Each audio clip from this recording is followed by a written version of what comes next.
Der sidder en pige på Dybøls Bro. Hendes øjne har fanget et blik af billygter.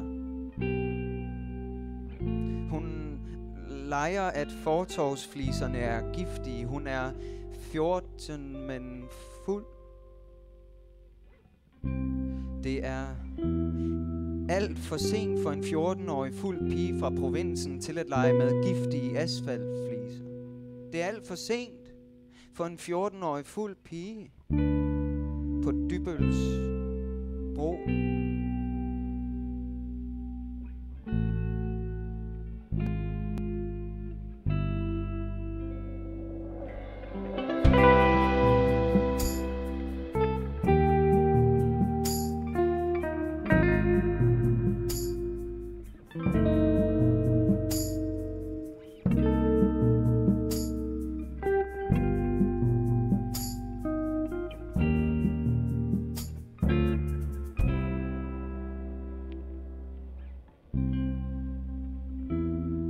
Der sidder en pige på Dybøls Bro.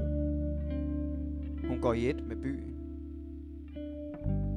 Hun sidder som sat fast en søndag morgen klokken 4.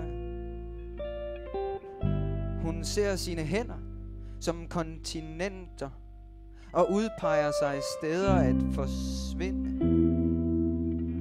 Hun lægger øret til vejbanen og mærker kulden op gennem kæben. Hun synker ned i trafikstriberne og flatliner pulsen fra forbipasserende biler. Hun går i et med byen.